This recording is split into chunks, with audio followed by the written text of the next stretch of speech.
I have a very good video I'm going to play for you here, two of them back to back.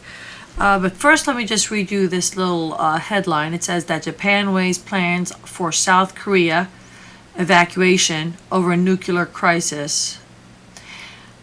Tokyo, Japan's National Security Council has discussed how to evacuate its nearly 60,000 citizens from South Korea in the event of a crisis, a government official said Friday amid rising concerns over North Korea's nuclear weapons program. North Korea denounced the U.S.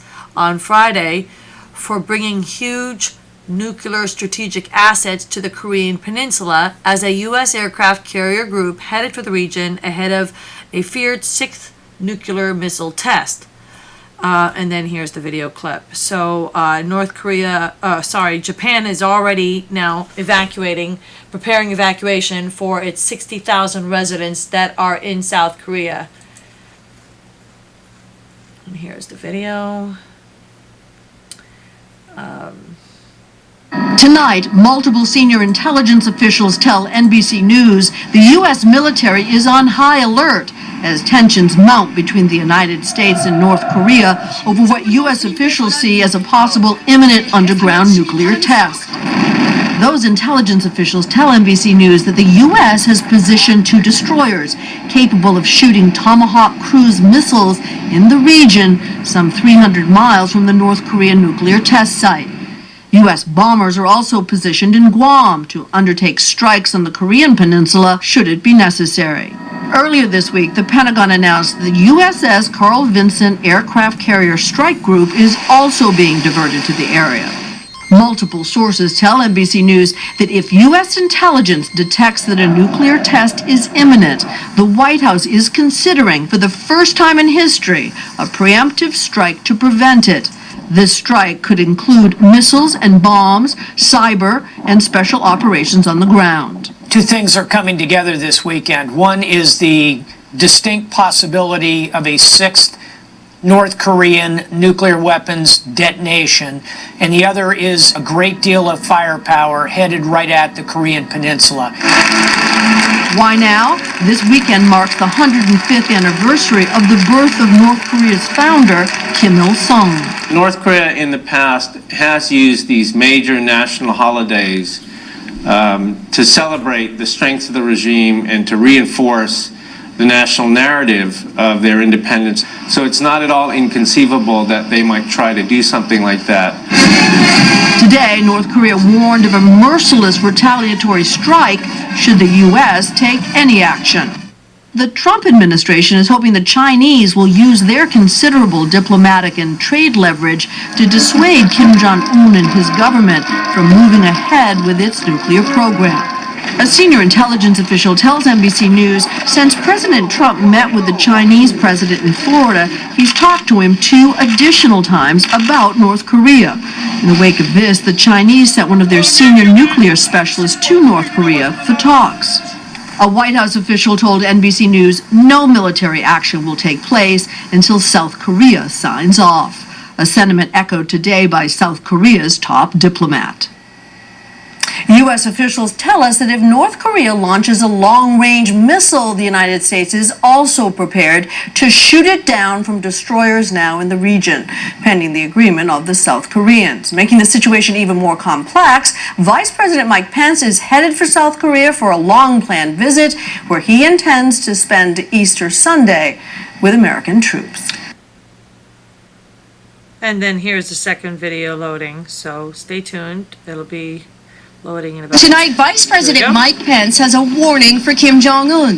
Do not test President Trump, pointing to American cruise missiles fired against the Syrian regime and the mother of all bombs dropped on ISIS as proof of American resolve. President Trump has made it clear that the patience of the United States and our allies in this region has run out. North Korea firing back, saying they're considering a preemptive strike. So a nuclear war may break out at any moment.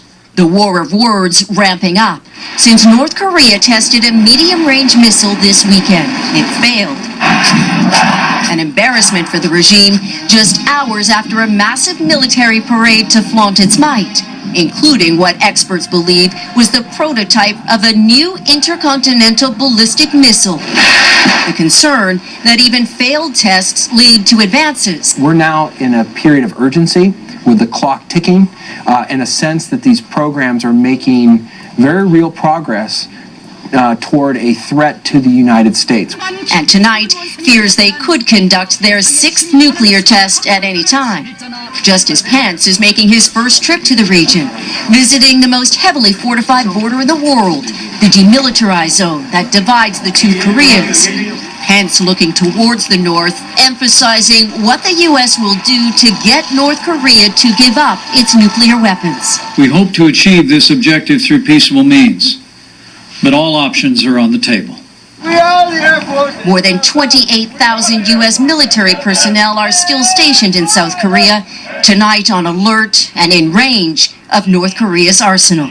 Pence also raised the possibility of negotiations with the regime. This morning he meets with business leaders here in Seoul before moving on to Japan, also facing the direct threat of North Korea.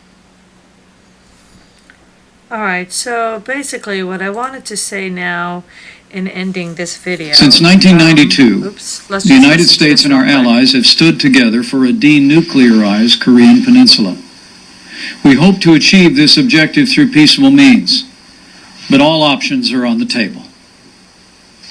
Just in the past 2 weeks, the world witnessed the strength and resolve of our new president in actions taken in Syria and Afghanistan.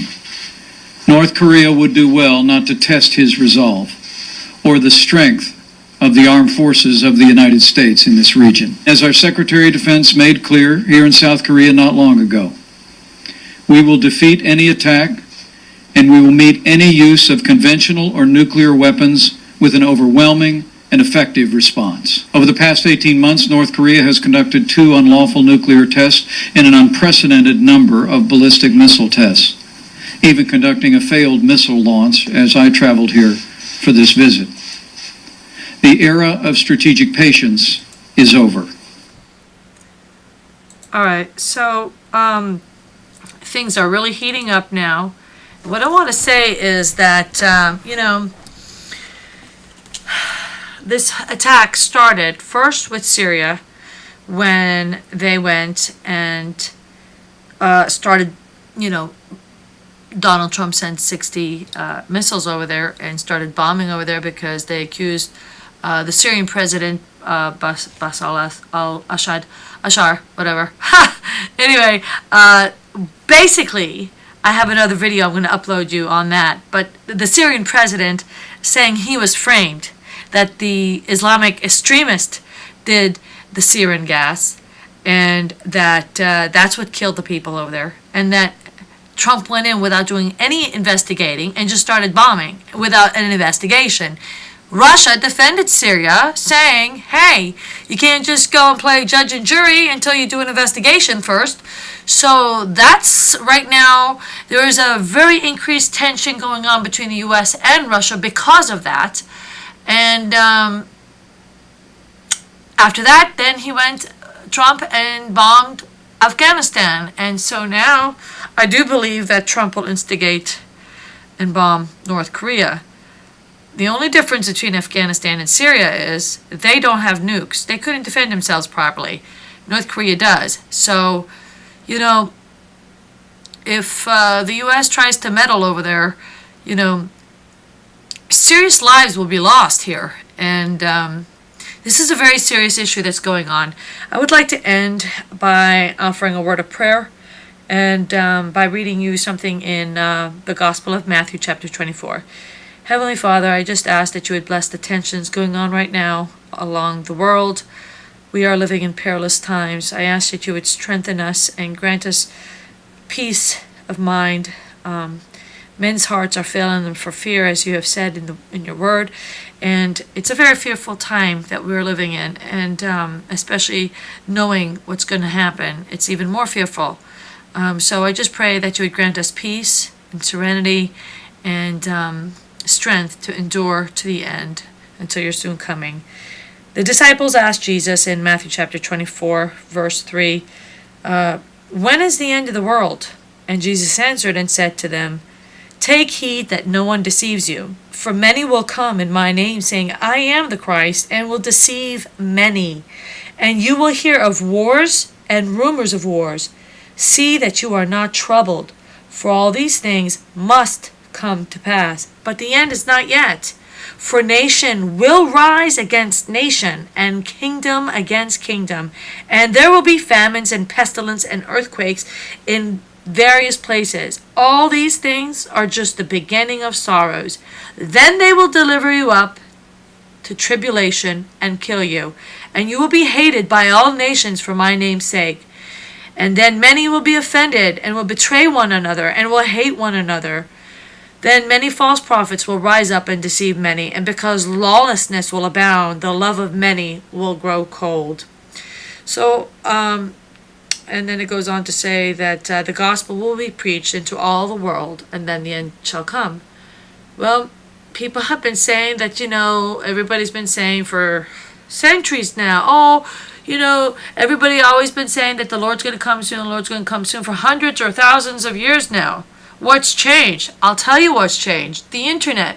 They never had the internet then, like we do now. So the gospel is just about reached in all the world, whereas we didn't have that back then, in 1844 or, 1900s, whenever. We didn't have the gospel in all the world like we do today. We have Twitter, we have Facebook, we have the internet, and so you can reach somebody in a matter of seconds anywhere in the world, not even being a preacher or a pastor or an evangelist or a missionary. Basically, we're missionaries at home now, or we're, evangelists out of our own homes through the internet. And so basically we can reach people worldwide. So these things are all happening so quickly. You have these fires and earthquakes and volcanoes and tornadoes in unprecedented numbers.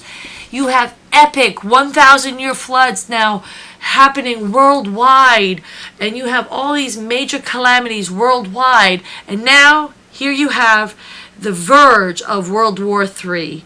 And so I just urge you, if you are not right with God, get right with Him. It's not too late, because we are at the midnight hour now. We are, minutes to midnight, and that's how close He is. He's knocking.